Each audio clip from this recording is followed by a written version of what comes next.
자, 지난주 요약을 한번 해볼까요? 지난주에는 우리가 사도신경이 무엇인가, 우리가 사도신경을 왜 알아야 하는가, 이제 이런 개요들을 다뤘었죠. 지난주 시간이 되게 길었는데 생각보다 그 시간이 이렇게 훅 지나간 것 같은 느낌이죠? 예. 예. 한 분 정도가 긍정해 주셨는데 괜찮습니다. 어차피 여러분 반응 신경 안 쓰고 하기로 했으니까. 예. 아무튼 지난주에 이제 사도신경이 어떻게 생기게 된 거고, 이 사도신경이 어떻게 발전되어 왔는가, 이제 이런 개요들을 살폈습니다. 지난주 내용을 다 기억하지는 못하더라도 몇 가지만이라도 기억했으면 좋겠는 마음에 이제 리뷰를 하려고 하는데, 첫 번째, 사도신경은 갑자기 하늘에서 뚝 떨어진 것이 아니다라고 이야기를 했었죠. 2000년 정도 되는 이 기독교의 역사 속에서 성경을 잘 요약하고 간단하게 핵심만 설명하기 위해서 만들어진 것이 사도신경이다. 그리고 사도신경은 우리가 무엇을 믿는가, 기독교인은 무엇을 믿는 것인가 라는 것을 설명하기 위해서 만들어졌고, 예전에는 그것이 문답 형식으로 너 이거 믿어? 네, 나 믿습니다. 너 이거 믿어? 네, 믿습니다. 이렇게 문답식으로 진행되어 오다가 이제 4세기 정도부터 지금의 선언식 사도신경으로 변화되어져 왔다라고 이야기를 했습니다. 그래서 이 사도신경이 우리의 믿음이 무엇인지를 설명하는 이 문서인 만큼, 고백인 만큼, 최소한 우리가 사도신경을 통해서 내가 무엇을 믿는지, 기독교인이 무엇을 믿고 있는지 정도는 우리가 스스로 정리되어 있을 필요가 있다. 이제는 그냥 믿으라고 해서 믿어요의 수준을 넘어서 너 무엇을 믿니?라고 했을 때 나는 이런 걸 믿어, 성경은 이런 걸 이야기하고 있어 정도는 설명할 수 있으면 좋겠다. 근데 사도신경만 제대로 알고 있어도 그게 가능하다라는 이야기를 했습니다. 그래서 여러분들이 사도신경의 내용이 믿어지든 아직 믿어지지 않든 괜찮습니다. 그런데 여러분들이 만약에 믿어진다면 무엇이 믿어지는 건지는 알아야 하고, 믿어지지 않는다면 무엇이 믿어지지 않는지 정도는 알아야 된다는 거죠. 그래서 믿음의 내용, 사도신경은 믿음의 내용이다. 그것이 어쨌든 지난주에 사도신경이 뭐냐, 우리가 왜 사도신경을 배워야 하냐의 핵심이었죠. 오늘은 사도신경 두 번째 시간임과 동시에 사도신경의 첫 번째 신앙 고백입니다. 전능하사 천지를 만드신 하나님 아버지를 내가 믿사오며, 이제 이 부분이죠. 근데 이 부분을 다루는 게 사실 좀 마음이 어렵습니다. 마음이 어려운 것도 있고 실제로 내용이 어려운 것도 있고, 왜냐하면 제가 예전 교회에서 고등부를 맡았을 때도 그랬고, 그리고 여기 사랑교회 청년부 와서 이제 여기저기 귀동냥으로 좀 주워 들은 이야기가 있는데, 여전히 그때 당시 이제 많은 고등학생들과 지금 이제 많은 청년들이 이 창조론과 진화론 사이에서 갈팡질팡하고 있다라는 이야기를 사실 많이 듣게 됩니다. 사실 요즘은 갈팡질팡하는 걸 떠나서 오히려 교회를 다니고 하나님을 믿는다고 말하면서도 그래도 진화론이 좀 더 합리적인 것 같다, 좀 더 메이크 센스한 것 같다라는 의견이 많이들 쏠리고 있다라고 하더라고요. 그러다 보니까 이제 이 내용을 다루는 것에 있어서 믿어지고 안 믿어지고는 차치하더라도 이것을 여러분들에게 어떻게 잘 설명할 수 있을까에 대한 고민이 많습니다. 물론 이 믿음이라는 건 성경 전체의 논리를 정확하게 짜서 여러분들에게 설명해 준다고 해서 생기는 건 아니에요. 믿음이라는 건 저번에도 이야기했지만 우리가 뭔가를 확인하거나 증명해 냈기 때문에 믿는다라는 건 사실 믿음이라는 단어의 정의와는 맞지 않죠. 저는 저를 길러주신 저희 아버지, 어머니가 저를 낳아주신 분이라고 믿습니다. 왜 믿죠? 저는 저희 어머니의 자궁에서 나올 때 그 사실을 확인하지 못했거든요. 자라나다 보니 우리 어머니, 아버지가 저를 기르고 있었고, 저희 어렸을 때부터 우리 어머니, 아버지와 찍은 사진이 있었고, 그런 정황 증거들을 가지고 우리 어머니, 아버지는 나를 낳아주셨겠구나라고 믿는 거예요. 만약에 제가 이 믿음이 도저히 이제 믿어지지가 않아서 친자 확인을 했다거나 당신은 100% 이 두 분의 아들입니다 라는 그 결과물을 받았다면 그때부터는 더 이상 믿음이 아니죠. 그건 사실이 되는 거예요. 믿음이 필요하지 않아요. 그게 사실로 던져졌기 때문에. 물론 이제 내가 그것도 안 믿겠다, 이거는 조작된 것이다 라고 이제 이야기하기 시작하면 이제 그건 너무 멀리 가는 거고, 아무튼 사실이 나오는 순간, 객관적인 증거가 등장하는 순간 그것은 믿음의 단계를 벗어나서 그때부터는 팩트이고 사실이 되는 겁니다. 그런데 여러분 생각해 보세요. 성경의 어떤 부분을 여러분들이 증거로 채택할 수 있습니까? 성경의 그 어느 것도 여러분들이 이것은 사실이다, 이것은 성경이 맞다라는 증거다라고 채택할 수 있는 것은 단 하나도 없어요. 단 하나도. 그렇기 때문에 성경은 계속해서 우리한테 뭐라고 이야기하는 거예요? 성경은 믿음을 전제로 읽는 거예요. 믿음을 전제로. 너희가 이것을 믿느냐? 너희가 이것을 믿느냐? 그래서 지난주에도 이야기했지만 하나님이 믿어지지 않는 친구들에게 가서 봐라, 성경이 이야기하고 있지 않느냐라고 말하는 것만큼 답답한 이야기는 없다라고 했죠. 그럼 그 친구가 여러분한테 이렇게 물어볼 거예요. 너는 이 세상에 마법사가 있다고 믿니? 아니, 안 믿는데? 왜 안 믿어? 해리포터에 마법사가 등장하잖아. 이거랑 똑같은 논리라는 거죠. 불신자들에게 있어서만큼은. 그래서 우리가 성경에 대해서, 성경이 무엇을 이야기하는지 우리가 사도신경을 통해서 나누지만 이조차도 사실은 믿음을 전제로 가야 한다. 성경은 언제나 오직 의인은 믿음으로 말미암아 산다라고 이야기했다라는 거죠. 그래서 오늘 책 35페이지를 펴보면 이제 거기에 첫 문장이 어떻게 시작하냐? 이 땅에 태어난 순간 우리는 우리보다 먼저 실제하는 수많은 존재를 만나게 됩니다 라고 이제 이야기를 하고 있죠. 사실이죠. 우리는 이 어머니 뱃속에서 태어나는 순간부터 우리보다 앞서 실제했던 어머니, 아버지, 의사, 간호사, 그리고 어머니를 따라, 부모님을 따라 집에 왔더니 집에 있는 강아지, 고양이, 오는 길에 있는 나무, 돌, 구름, 햇살, 우리가 매일 마시고 사는 공기, 이 땅에 우리가 새롭게 태어나는 순간부터 우리는 이 세상 가운데 이미 존재하고 있는 것들을 마주하게 되죠. 나보다 선재하고 있었던 것들을 만나게 된다는 이야기입니다. 여러분은 이런 질문을 던져봤는지 모르겠지만 저는 종종 지금도 새로운 친구를 만나거나 예전에도 새로운 친구를 만나보면 그런 질문을 했던 것 같아요. 너는 고향이 어디니? 너는 어디서 왔니? 이런 질문을 물어보죠. 어디 사냐? 우리가 처음 만나는 상대가 어디서부터 왔고 그의 존재가 어디서부터 시작됐는지에 대한 궁금증이 이제 생기게 됩니다. 그리고 나서는 이제 나는 도대체 어디서부터 온 건가? 우리 집에 있는 강아지는 어디서부터 온 것인가? 길가에 심겨진 나무는, 매일같이 마시는 공기는, 그럼 햇살은 어디서부터 온 거지?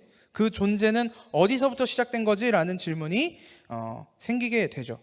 이런 질문은 이제 철학에서 가장 깊은 고민이라고 합니다. 이 질문에 대한 해답을 찾기 위해서 철학도 있고 뭐 종교도 있고 이제 많은 고민거리들이 있는 거죠. 그것에 대한 해답을 이제 크게 두 가지로 나눠지죠.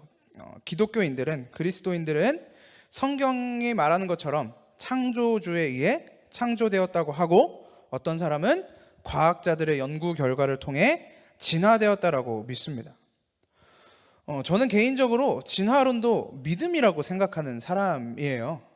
뭐 그것이 객관적인 사실이다, 그것이 팩트다가 아니라 진화론을 믿는 것이다 라고 생각하는 사람입니다. 왜 그렇게 생각했는지는 이후에 차차 이야기해 보도록 할게요. 오늘 이 책에서는 가장 먼저 지구에 대해서 생각해 보자고 이야기하고 있습니다. 존재는 어디서부터 왔는가? 오케이, 그럼 지구부터 생각을 해보자. 이제 이 질문을 가지고 이야기를 펼쳐갑니다. 지구는 하루에 한 번씩 자전한다고 하죠. 이 지구가 혼자 한 바퀴씩 도는 거예요. 지구의 자전 주기가 24시간이라고 알고 있는데 그게 아니라 23.934시간이라고 합니다. 정확한, 뭐 이게 실제로 정확한지 모르겠지만 아무튼 정확한 시간은 23.934시간이라고 합니다. 지구가 그렇게 평균 23.934시간을 돌면서 낮과 밤을 계속해서 만들어내죠. 그런 지구가 1년에 한 번씩 태양을 한 바퀴 도는데, 그렇게 돌면서 이제 계절을 만들어내는데 그 기간이 365.25라고 하죠. 평균. 그래서 이제 뭐 2월 29일이 있다, 뭐 이런 얘기도 있고, 지구가 태양 주위를 이렇게 돌 때, 한 바퀴씩 돌 때 그 거리가 굉장히 중요하다고 해요. 만약에 이 지구가 지금 있는 위치에서 조금만 더 태양에 가까우면 지구에 있는 사람들은 다 타 죽고, 조금만 멀어지면 지구에 있는 사람들이 다 얼어 죽을 수 있다, 뭐 이제 이런 이야기들도 있었죠. 그만큼 이 지구가 태양 주변을 도는 것은 극도로 세밀하고 정밀한 움직임이라고 볼 수 있습니다.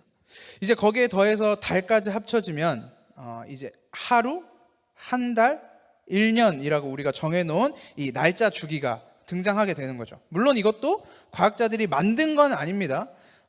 이 사람들이 이제 이 우주를 관찰하면서 우리가 이렇게 정하자, 이걸 하루라고 하고 이걸 한 달이라고 하고 이걸 1년이라고 하자, 이제 이렇게 부르기 시작한 거죠. 이 태양계, 우리가 태양계라고 부르는 곳에는 총 8개 행성이 있죠. 수금지, 화목토, 천해. 원래 명까지 있었죠. 명왕성까지 있었는데 이제 그거는 탈락, 영향권 바뀌다라고 해서 이제 탈락이 돼서 총 8개가 됐죠. 이 8개의 행성을 앞서 이야기했던 것처럼 태양계라고 합니다. 그런데 이 태양계가 1000억 개가 모이면 은하계 하나를 구성한다고 해요. 이 태양계, 8개의 행성 정도 되는 규모의 태양계가 1000억 개가 있어야 이제 은하계가 된다고 하죠. 그래서 볼빨간 사춘기가 그렇게 외쳐대던 줄게 내 갤럭시, 이거는 있을 수 없는 일이죠. 지가 뭔데 갤럭시를 줍니까? 걔네가 줄 수 있는 건 뭐 갤럭시 노트 정도밖에 안 돼요. 뭐 걔네 정도 돈 벌었으면 우리 교회 옆에 있는 갤럭시 건물 정도는 줄 수도 있겠네요. 그 정도 벌었으면. 그래서 이 갤럭시는 그들이 줄 수 있는 수준이 아니에요. 근데 이 우주에는 체계에 따르면 이 갤럭시가 1000억 개가 모이면 우주가 된다고 하는데, 제가 이제 요거를 여러분들이랑 설명하기 위해서 한번 이제 구글링을 조금 해봤는데, 지금은 이제 1000억 개가 아니라 1700억 개 정도로 추정된다고 해요. 이 은하계가 1700억 개 이상의 1700억 개 이상의 은하계로 구성되어 있다고 이야기해요, 우주가. 그러니까 태양계가 1000억 개 있으면 은하계고, 그 은하계가 1700억 개 있으면 우주다. 이제 뭐 그렇게 볼 수 있는 거죠. 도대체 그러면 우주가 얼마나 큰 겁니까? 우주가 얼마나 큰 거예요? 우리의 이 계산의 한계에 부딪히게 되겠죠. 우리가 그것을 감안할 수도 없어요. 우주에 있는 별들이 대략 10의 23승 정도 있다고 보면 된다고 이 책에서는 이야기하고 있는데, 이제 1000억 개에서 1700억 개로 결론이 났으니까 아마 더 늘어났겠죠. 이 우주의 지름이 300억 광년이라고 합니다. 이 지구과학에 관심이 있는 친구들은 알겠지만, 광년이 뭔지 아시죠? 빛이 진공 상태에서 1년 동안 움직이는 거리, 이걸 이제 광년이라고 하는데, 그게 계산기를 아까 제가 저기서 두들겨 봤어요. 원래는 그냥 퉁칠라 그랬는데 아까 잠깐 계산해 봤는데 빛이 1초에 30만 킬로미터를 간다고 합니다. 1초에 30만 킬로미터, 지구 7바퀴 반을 돌고 태양까지 8분 34초 만에 간대요. 근데 이게 1초에 가는 건데, 광년이면, 그러니까 1년의 빛이 얼마를 이동하는 거냐면, 아까 제가 계산해 본 바로는 9조 4806억 킬로미터를 이동하더라고요. 1년에. 그러니까 1광년이 9조 4608억 킬로미터. 그게 1년에 이동하는 건데, 우주의 지름이 300억 광년인 거죠. 이제 거기서부터는 계산 안 했어요. 300억을 어떻게 곱해요, 거기서. 물론 계산기는 할 수 있겠지만. 그 정도의 규모인 거죠. 근데 사실은 이게 인간이 발견한 수준까지예요. 인간이 추측하고 예측할 수 있는 수준까지 발견한 게 300억 광년이고, 그것까지만 있다고 우리가 어떻게 확신합니까? 당연히 저는 더 있다고 믿는 사람이기 때문에 인간이 어떻게 우주를 다 파악할 수가 있겠어요? 그건 불가능한 일이에요. 그래서 사실은 이것보다 더 어마어마할 수도 있다. 이거의 2배, 3배, 몇십 배가 될 수도 있다. 이 과학이라는 것은 사실 지금까지 인간이 살아오면서 이 역사 속에서 발견한 어떤 법칙들에 불과합니다. 그 발견한 법칙들을 우리가 반복해서 테스트해보고 반복해서 증명하고 그것을 확인했을 때, 이것은 불변한 원칙이다, 원리다라고 했을 때 우리가 그것을 과학이라고 불러요. 만유인력의 법칙이 과학입니까? 만유인력의 법칙이 과학인가요? 네, 아직까지는 그렇죠. 여러분, 이 아이패드를 떨어뜨리면 떨어지겠죠? 1000번, 10,000번, 100,000번, 100만 번 떨어뜨려도 계속 떨어질 거예요. 이게 이제 나중에는 파편이 되어서 흩어지겠죠? 근데 그 파편도 떨어질 거예요. 아직까지는 그래요. 만약에 여러분들이 이걸 한 몇억 번씩 떨어뜨려 봤는데 어느 날 안 떨어지기 시작했다, 그럼 이제 빨리 과학계에 보고를 하시면 여러분들의 이름이 달린 법칙이 생길 수도 있어요. 선우슬러 막 이렇게 해가지고 생길 수도 있어요. 네. 그 이름 하나 남기는 거죠. 사람은 태어나서 이름을 남긴다고 하는데, 잠깐만 이거 다시 좀 할게요. 아무튼 그래서 그때부터 우리가 만약에 그런 일이 생긴다면, 물건이 더 이상 떨어지지 않는다면, 그때부터 이 만유인력의 법칙은 더 이상 사실이 아니게 되는 거예요. 왜? 안 떨어지기 시작했으니까. 뭔가 떨어지지 않기 시작했으니까. 그러면 또 다른 것을 입증해야 돼요. 만유인력의 법칙이 언제 적용되는가? 왜 지금까지 계속 적용되고 있었고 왜 지금은 적용되지 않는가? 그 결과는 반드시 뒤집어지게 돼 있습니다. 새로운 사실이 등장하게 되면. 몇천 년 전만 해도 지구가 중심이고 태양이 지구를 중심으로 돈다라고 생각하는 게 상식이었습니다. 그리고 지구는 네모나다라고 하는 게 상식으로 통했죠. 그래서 그때 당시에 태양이 지구 중심을 도는 게 아니라 지구가 태양 중심으로 돈다, 지구는 네모난 것이 아니라 동그랗다라고 이야기했던 사람들을 사이코나 정신병자라고 생각했었죠. 그래서 그들을 처형하기도 하고 사람들 마음을 이렇게 흔든다라고 해서 이제 처형시키기도 했었죠. 근데 그들의 주장을 뒷받침하는 근거들과 증거들이 계속 나오기 시작하니까 이제 과거에 지구를 네모나다라고 생각했던 사람들을 뭐라 그래요? 무식한 인간들이라고 그래요. 지금 누가 지구가 네모나다라고 이야기합니까? 지금 누가 태양이 지구 주위를 돈다라고 이야기해요. 그렇게 과학의 법칙들은 새로운 것이 발견되게 되면 계속해서 리뉴얼이 되는 거예요. 만약에 지금까지 우리가 과학이라고 믿고 있었던 것들이 아까 만유인력의 법칙처럼 나중에 몇천 년 뒤에, 몇만 년 뒤에 새로운 가설이 등장하고 그것을 증명해낸다면 지금까지 우리가 사실이라고 믿고 있었던 이 과학은 다 거짓부렁이 되는 거예요. 무식한 사람들이 믿고 있었던 그냥 허무맹랑한 내용들이 되는 거예요. 그게 과학의 현실입니다. 과학은 우리가 현재 아는 선에서만 사실이지 절대적 진리라고 이야기할 수는 없다라는 거죠. 아까 초반에 얘기했던 이 첫 존재, 존재에 대한 고찰은 어느 시대나 지금도 마찬가지고 예전도 마찬가지고 언제나 존재하고 있었습니다. 도입부에 잠깐 얘기했지만 지금은 그 존재의 첫 시작에 대해서 딱 두 가지로 나뉘어지죠. 크게 기독교가 이야기하는 창조론, 그리고 과학의 진화론. 아까도 이야기했듯이 진화론을 과학이라고 말하는 것도 저는 좀 터무니없는 이야기라고 생각하기는 하는데, 이 진화론을 주장하는 이 진화론자들에 따르면 모든 존재가 어떻게 시작이 됐죠? 빅뱅으로 이 우주가 시작합니다. 이 빅뱅은 어떻게 시작됐죠? 빅뱅이 왜 발생했죠? 우연히.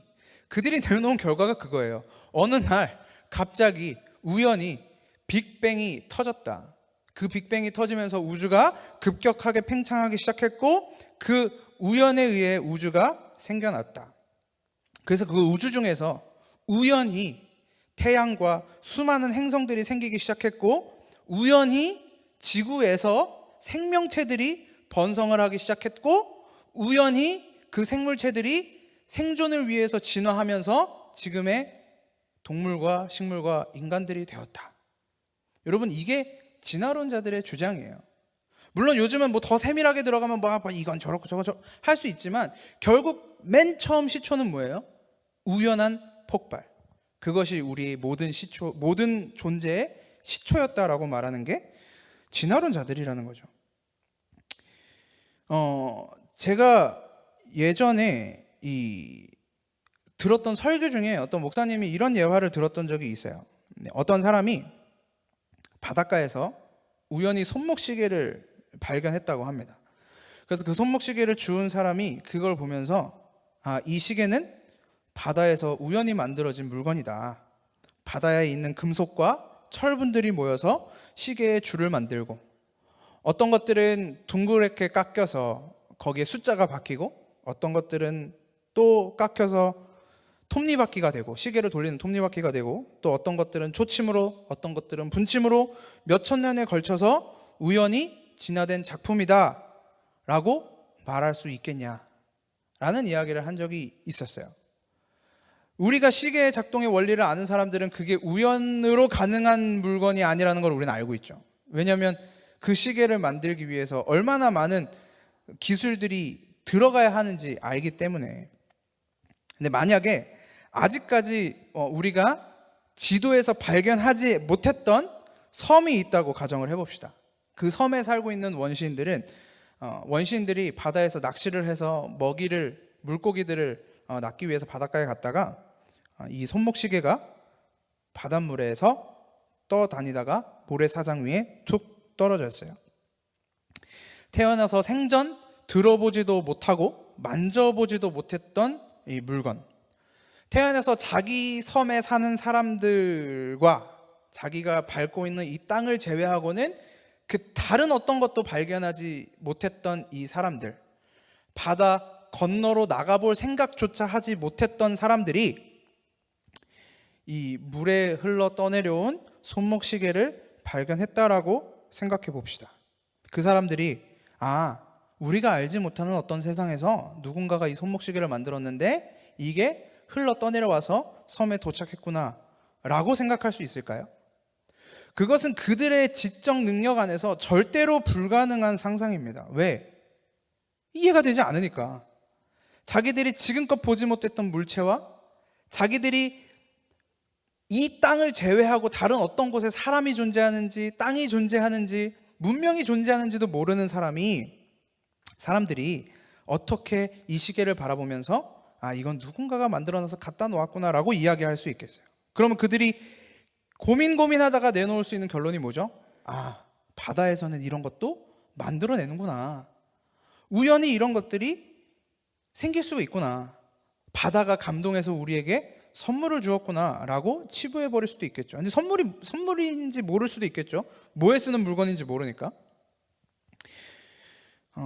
그런데 누군가는 그들이 알지 못하는 세상 속에서 뭐 하고 있을까요? 잃어버린 시계를 열심히 찾고 있겠죠. 내 시계 어디 있지? 어디서 떨궜지? 이렇게 열심히 찾고 있을 겁니다. 우연이 반복되어 우리가 이렇게 이 자리에 살고 있다는 것이 100번 양보해서 실제로 이게 우연히 진화론자들의 주장처럼 그렇게 생겨난 거라고 이야기해 봅시다. 100번 양보해서 그게 맞다라고 해봐요. 그게 어떻게 과학일 수가 있겠습니까? 그건 과학일 수가 없어요. 저는 그래서 이 창조론과 창조냐 진화냐의 문제는 저는 사실이냐 아니냐, 믿음이냐 아니냐의 싸움이 아니라 저는 그냥 둘 다 믿음의 싸움이라고 생각해요. 뭘 믿을래? 모든 것이 우연히 시작해서 이 모든 것들이 완성되었다라고 믿을래? 아니면 어떤 절대자가 이 모든 것들을 창조했다고 믿을래? 그래서 저는 누구든지 간에 저는 아직 진화론이 좀 더 저는 마음에 가요라고 해도 그 사람을 그렇게 막 뭐라고 하지 않아요. 뭐 그럴 수 있죠. 그게 더 자기 생각 안에서 합당할 수 있죠. 근데 그게 더 과학적이다라고 말한다? 그때부터 저는 그건 과학적이지 않다라고 이야기를 합니다. 너는 그냥 그걸 믿고 싶은 거야 라고 이제 이야기를 하죠. 성경은 항상 믿음을 전제로 합니다. 그래서 성경을 믿는 자와 믿지 않는 자, 신자와 불신자로 나누는 거죠. 그래서 내 믿음이 어디에 더 끌리냐에 따라 가는 거예요. 저는 창조되어서 누군가가 절대자가 창조해서 우리가 여기에 존재하고 있다는 것이 더 믿어집니다. 물론 그 믿음은 하나님이 주신 거라고 믿죠. 그렇지 않고서야 어떻게 이 믿음이 가능하겠습니다. 가능하겠어요. 근데 여전히 그 믿음의 싸움을 하고 있는 사람들이 이 땅 가운데 있다라는 거죠. 이 창세기 1장 1절은 이렇게 이야기하고 있습니다. 태초에 하나님이 천지를 창조하셨다. 성경은 하나님의 존재를 증명하는 것에서 시작하고 있지 않습니다. 하나님이 존재했다라는 것을 전제로 시작해요. 하나님이 태초에 천지를 창조했다. 하나님이 거기 그냥 계시는 거예요. 성경을 처음 이제 폈을 때, 성경을 처음 펴고 이 성경을 읽어 나가려면 최소한 우리는 하나님이라는 존재가 있었구나라는 전제에서 시작해야 돼요. 그 믿음에서 시작해야 돼요. 그 믿음이 있으면 이 책은 이제 하나님의 말씀이 되는 거고, 그 믿음이 없다면 성경은 그냥 소설책이 되는 거죠. 해리포터처럼. 해리포터도 그렇게 시작하죠. 그냥 그 세계관 속에 마법사들이 있는 거예요. 마법사가 있고 머글들이 있고, 그 마법사들이 다니는 학교가 있고 일반인들이 다니는 학교가 있고, 그렇게 시작하는 것처럼 그냥 소설에 불과한 거죠. 판타지가 돼버리는 겁니다. 성경은 이 세상의 시초에 대해서 다루고 있습니다. 우주와 인간의 기원과 본질을 찾는 사람에게 천둥처럼 다가오는 강력한 진리의 책이라고 이 책에서는 소개를 하고 있죠. 제가 아는 사람 중에 한 30이 넘기까지 이제 불신자였던 사람이 있어요. 근데 이 사람이 이제 소위 이제 진리를 알아보고 싶어서 이제 성경을 딱 처음 폈는데 성경의 1장 1절을 보고 굉장히 감탄을 했다고 하죠. 자기가 수많은 이 종교의 경전을 봤는데 이 세상의 시초를 이야기하고 있는 책은 없었다, 최소한 라고 이야기를 하더라고요. 물론 그걸 통해서 내가 그때부터 믿음이 생겼다, 믿음이 갑자기 커졌다, 이런 게 아니라 그냥 성경의 시초를 이야기한다는 것에서 굉장히 놀라웠다라는 이야기를 들었습니다. 그래서 오늘 이 만화사도신경도 그 이야기를 하는 거죠. 천둥처럼 다가오는 강력한 진리다. 자, 성경은 믿음을 전제로 보아야 한다는 이야기는 수도 없이 했기 때문에, 그리고 사도신경도 전능하사 천지를 만드신 하나님 아버지를 내가 믿사오며로 시작하기 때문에 이제부터는 믿음을 전제로 사도신경이 어떤 이야기를 하고 있는지를 이야기해 보도록 하겠습니다.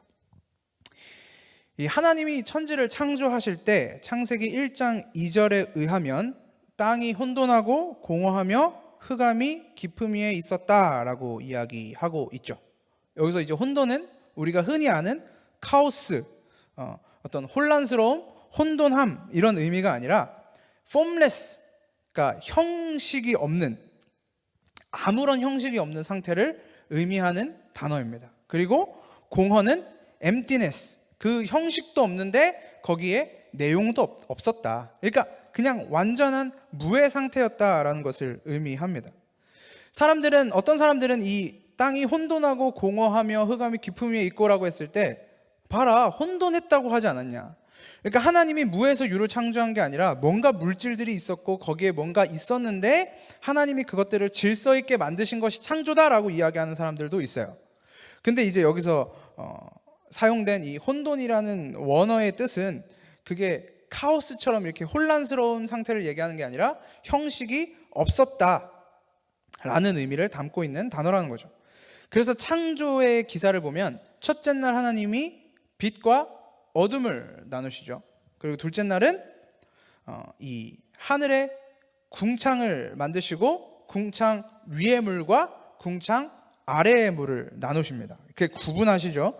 그리고 세 번째 날에는 궁창 아래에 있는 물들을 한 곳으로 몰아 넣어서 그 물이 모인 것을 바다라고 하고, 물이 물러나면서 드러난 육지를 이제 땅이라고 명명하고 있는 것을 볼 수 있습니다. 그래서 하나님은 첫 3일 동안은 그 formless, 그러니까 형식이 없던 상태에서 형식을 부여하기 시작하시는 거예요. 어둠에서 빛을 구분하고, 이 하늘과 땅을 궁창을 기준으로 하늘 위의 물과 궁창 아래의 물로 나누시고, 하늘과 땅으로 구분하시고, 그 다음에 땅 속에서 물과 땅으로 나누시는, 육지와 바다를 구분하시는 일을 하시는 거죠. 그리고 넷째 날부터 뭐가 시작되죠? 그 형식, 하나님이 만들어 놓으신 형식의 내용물들을 집어넣기 시작하십니다. 빛과 어둠을 구분하셨을 때 그 자리에다가 해를 박아 넣으시기도 하고 달, 별을 박아 넣으시죠.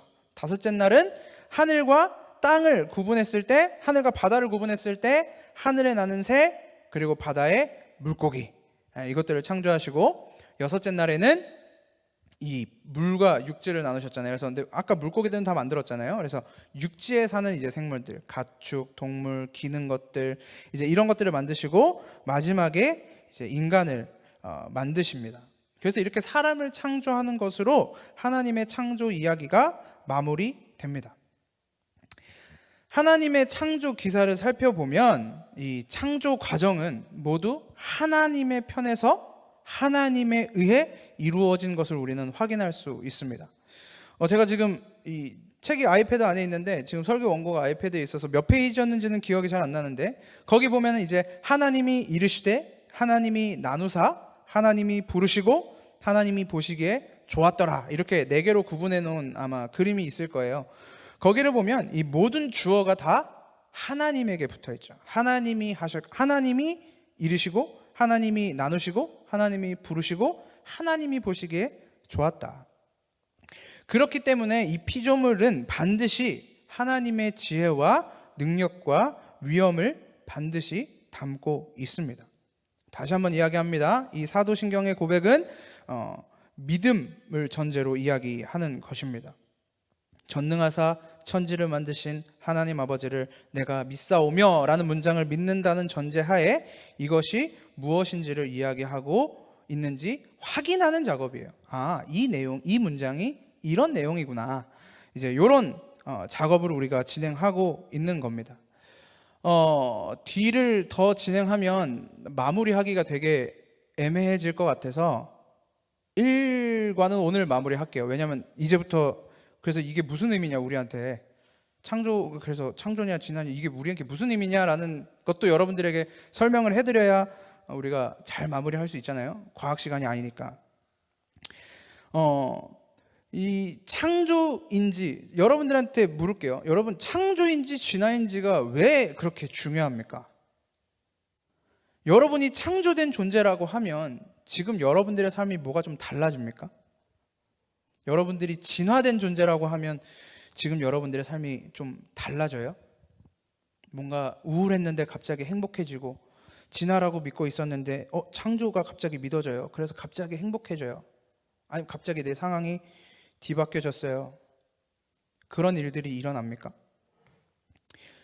창조든 진화든 우리 삶에 달라지는 게 하나도 없는데 도대체 이게 왜 우리한테 중요합니까?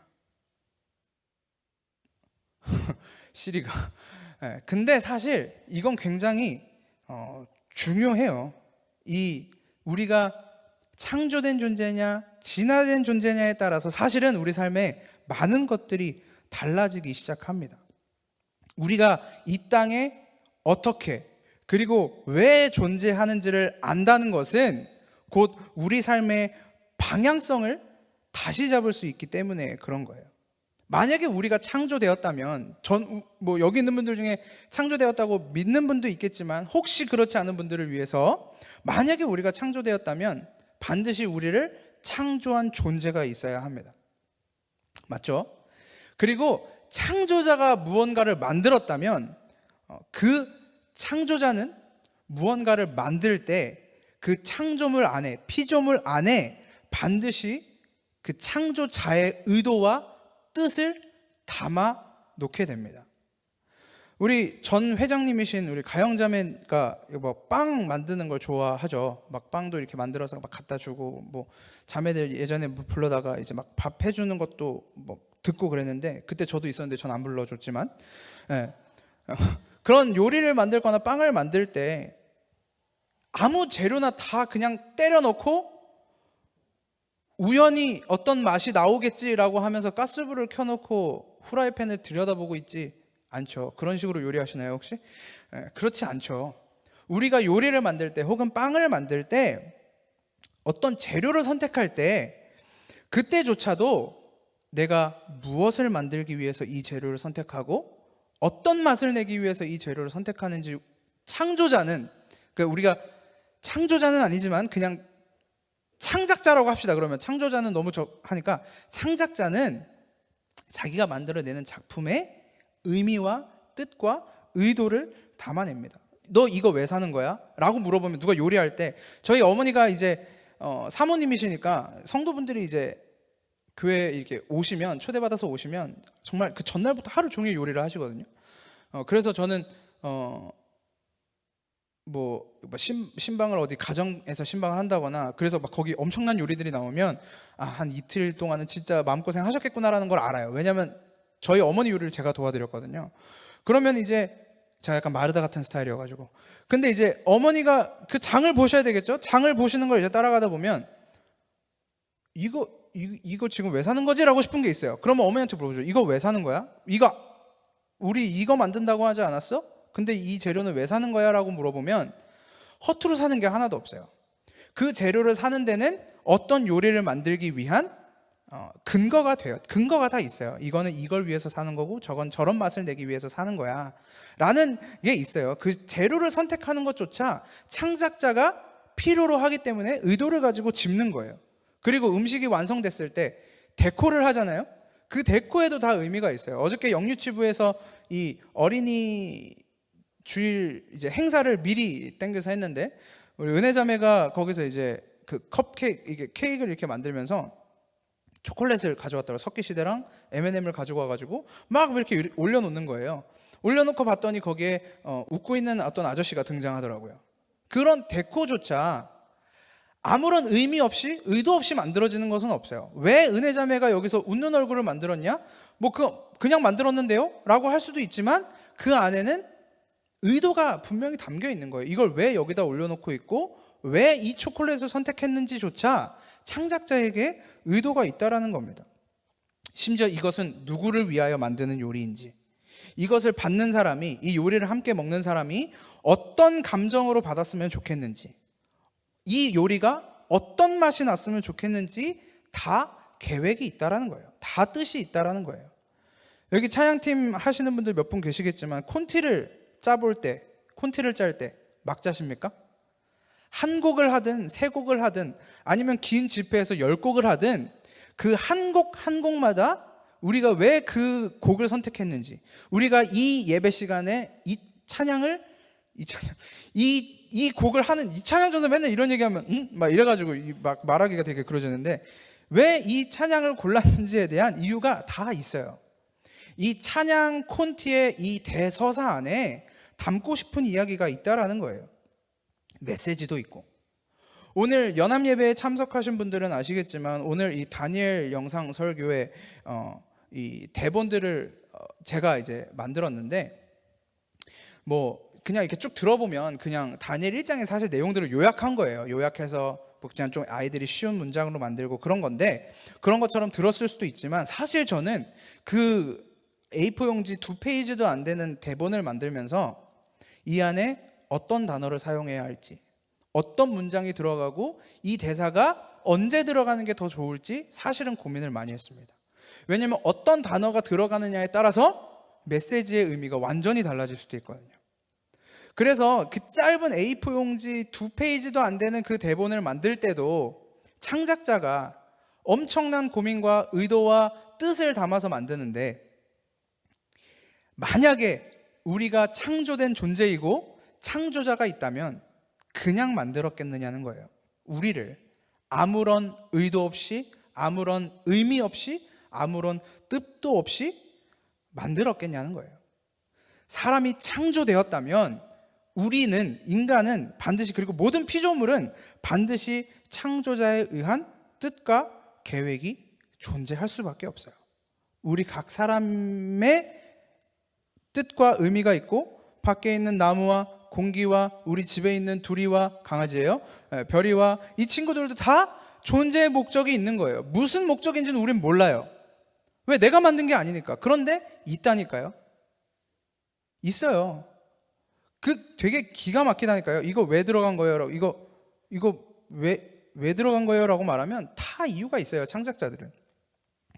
그런데 이 창조자가 누구라고 성경은 이야기해요? 사도신경 첫 번째, 전능하사 천지를 만드신 하나님 아버지를 내가 믿사오며. 이 창조자가 전능하신 하나님 아버지라고 이야기해요. 우리의 아버지 되시는 분이 우리를 창조했다면, 우리가 살고 있는 이 세상을 창조했다면 우리 중에 그 누구도 의미 없는 인생은 없다라는 거예요. 여러분들 자체가 존귀하기도 하지만 단순히 이 이야기는 여러분들의 삶이 존귀하고 여러분들의 인격이 중요하다라는 이야기가 아니라 우리가 지금까지 걸어온 인생, 그리고 우리가 걸어갈 인생, 이 전체 시간의 역사 속에서 흘러가는 이 시간의 역사에는 하나님이 계획하시고 하나님이 만드신 의도와 뜻이 담겨 있다라는 겁니다. 지금 여러분들이 선택한 직장, 여러분들이 선택한 학교, 전공, 그리고 지금 살고 있는 이 인생조차 수많은 우연이 겹쳐져서 여기까지 온 인생이 아니라 하나님의 섭리와 경륜에 따라서 흘러가고 있다라는 거예요. 근데 우리는 쉽게 그런 이야기를 합니다. 하나님이 우리의 삶을 인도하셨습니다. 하나님이 제 삶을 인도하셨습니다 라고 이야기하면서 정작 우리의 미래의 일은 뭐라고 생각해요? 수많은 우연들이 겹쳐서 만들어낼, 아니면 어떤 나의 결정, 나의 뜻, 나의 의지가 만들어낼 새로운 미래, 운명은 없다, 운명은 개척하는 것이다. 그 도깨비에서 그런 멘트를 하죠. 운명은 내가 던지는 질문이다, 답은 니들이 해라. 이제 이런 의미가 있는, 이런 말이 있는데 우리 안에도 그런 이야기들이 되게 많아요. 우리가 살아온 인생을 쭉 돌아보니 이것은 하나님의 은혜가 아니었으면 걸어올 수 없었던 길이었습니다라고 하면서 우리의 미래에 대한 두려움은 여전히 존재하죠. 나는 왜 이 모양이지? 나는 왜 이 꼴이지? 그럼 내 미래는 어떻게 될까? 여러분들 앞에서 이런 얘기하고 있는 저에게 그런 고민이 없을까요? 저도 있어요. 사실은 있죠. 어떻게 사람이 두려움이 없겠어요. 근데 두려우면 어떻게 할 수 있는 게 없는데, 그래서 그냥 믿고 가는 거예요. 저도 어쩔 수 없이. 그렇기 때문에 우리가 진화된 존재인가 창조된 존재이냐라고 고민하는 이 질문은 굉장히 중요합니다. 우리의 존재가 우연에 기반한 존재인지와 의도와 뜻이 분명히 담겨져 있는 창조된 존재인지의 그 의미는 비교할 수 없을 만큼 격차가 벌어질 수밖에 없는 거죠. 그렇다면 인간의 창조 목적이 뭐죠? 하나님이 성경을 통해서 내가 인간을 왜 창조했는지에 대해서 그 워딩 자체가 분명하게 등장하는 곳이 있어요. 이사야 43장 21절인데 거기선 이렇게 이야기합니다. 이 백성은 내가 나를 위하여 지었나니 나를 영원토록 찬양하게 하기 위함이다. 그래서 하나님이 만드신 이 모든 피조물의 목적은 하나님을 위하여 창조되어졌고 영원토록 하나님을 찬양하기 위해서 지어진 존재들인 거예요. 우리의 끝은, 인생들의 끝은 언제나 하나님의 영광을 향하여 나아가고 있는 거예요. 시편 23편에는 이런 구절도 있습니다. 그가 자기 이름을 위하여 의의 길로 인도하시는도다. 우리의 목자이신 하나님께서는, 그리고 그리스도는 양을 위해서, 이 양들이 좋은 걸 먹고 좋은 물을 마시고 평안히 쉬게 하기 위해서 우리를 푸른 초장과 맑은 시냇물로 인도하기도 하지만 성경은 뭐라고 해요? 그가 자기 이름을 위하여 의의 길로 인도하시는도다. 목자가 만약에 자기의 양을 잃는다면 첫 번째로 목자의 말을 듣지 않은 양을 향하여 비난할 수도 있지만 사람들은 그렇게 양에 대해서 비난하지 않습니다. 그 비난은 고스란히 목자에게로 가는 거예요. 너 어떻게 네 양떼 하나 못 지키냐? 어떻게 네 양떼 하나 좋은 걸 먹이지 못하고 좋은 물을 먹이지 못하고 쉬게 하지 못하느냐? 그것은 자기 얼굴에 먹칠을 하는 거예요. 만약에 잃어버린 양떼가 내 양이 아니면 상관없어요. 내 양떼가 아니면 상관없죠. 그건 그 사람의 책임이지. 그런데 자기 양은 그 목자가 반드시 지켜내고야 마는 거예요. 예수님이 요한복음에서 6장에서 이야기하시죠. 내게 오는 자를 단 하나도 잃어버리지 않고 마지막에 다시 살리는 것, 그것이 나의 일이다, 그것이 나의 뜻이다 라고 예수님도 이야기하십니다. 그런데 전능하사 천지를 만드신 하나님 아버지께서 과연 자기 양을, 자기가 창조해낸, 자기를 위하여, 자신을 찬양하기 위하여 만들어낸 그 백성들을 잃어버릴 수가 있겠습니까? 하나님은 결코 자기 백성들을 잃어버리실 수가 없는 거예요. 우리는 하나님의 영광을 향해서 하나님의 뜻에 따라, 하나님의 의도에 따라 마지막 날까지, 마지막 순간까지 하나님에 의해 인도함을 받고 있는 것입니다. 그게 우리의 인생이에요. 지금까지 걸어왔던 여러분들의 삶, 걸어가고 있는 인생, 그리고 여러분들이 걸어갈 인생, 여러분들이 오늘 어린이 주일인데 여러분들의 부모님 밑에서 태어난 그것조차 우연이 아니에요. 전 예전에 그런 생각한 적이 있어요. 내가 우연이 아니라면 내가 이 세상에 존재하기 위해서 부모님이 만났으니까 우리 부모님을 만나면 나 때문인 거네, 이런 이제 쓸데없는 생각을 한 적이 있는데, 하나님의 뜻과 경륜에 따라 우리가 그 자리까지 가는 거예요. 우리 인생이 우연히 있을 수 있을까요? 하나님의 계획 속에 우연히 있을 수 있을까요? 그건 있을 수 없는 일이죠. 우리의 삶은 앞서 얘기했던 것처럼 하나님의 인도하심에 따라, 하나님의 뜻에 따라, 하나님의 경륜에 따라 인도되고 있다는 것입니다. 그래서 지금 아마 여러분들 중에 지금 나는 내 삶에 만족스러워, 내 삶이 충분히 좋아 라고 생각하시는 분들도 있겠지만, 지금 혹시 여러분들의 삶이 마음에 들지 않는 사람들이 있다라고 한다면 괜찮다고 이야기해 주고 싶어요. 괜찮아요. 여러분들은 하나님의 영광을 향해서 나아가고 있는 과정에 불과합니다. 지금 여러분들의 인생이 결과가 아니에요. 결과는 하나님이 마지막 날에 완성시키실 겁니다. 지금 우리가 이 자리에서 함께 나누고 있는 이 사도신경의 말씀, 하나님의 말씀, 믿어지지 않아도 괜찮습니다. 아직 믿어지지 않아도 괜찮아요. 아까 이창혁 전사님이 예배를 시작하면서 이야기했던 여러분들이 지금 이 자리에 앉아 있는 것도 저는 우연의 산물이라고 생각하지 않습니다. 이건 하나님의 작정하심에 의해 우리가 지금 이 자리에서 함께 예배하고 이 자리에서 사도신경을 살펴보고 있는 거예요.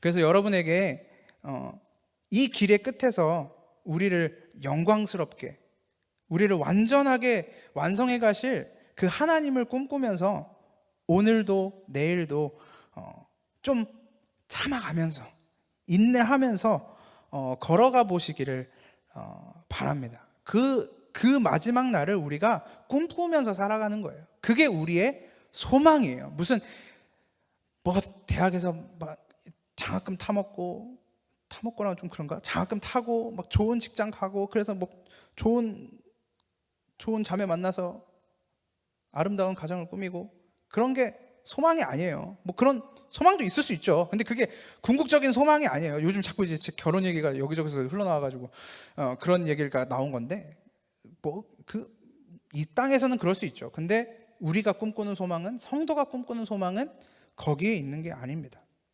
우리는 오늘도 하나님이 완성하실 그 완전한 곳을 향하여 나아가는 과정에 불과하다. 그 완성을 향하여 우리가 오늘도 달려가고 있다. 하나님이 우리를 달려가게 하고 있다. 이 믿음 가지고 믿어지지 않는다면 최소한 오늘 우리가 함께 나눈 이 지식을 가지고, 이 이야기를 가지고 여러분들이 한 주간 묵상해 보시고 하나님과 씨름하면서 오늘 하루, 내일 하루 여러분들에게 허락된 이 삶들을 힘써 살아내 보시기를 부탁드립니다. 기도하겠습니다.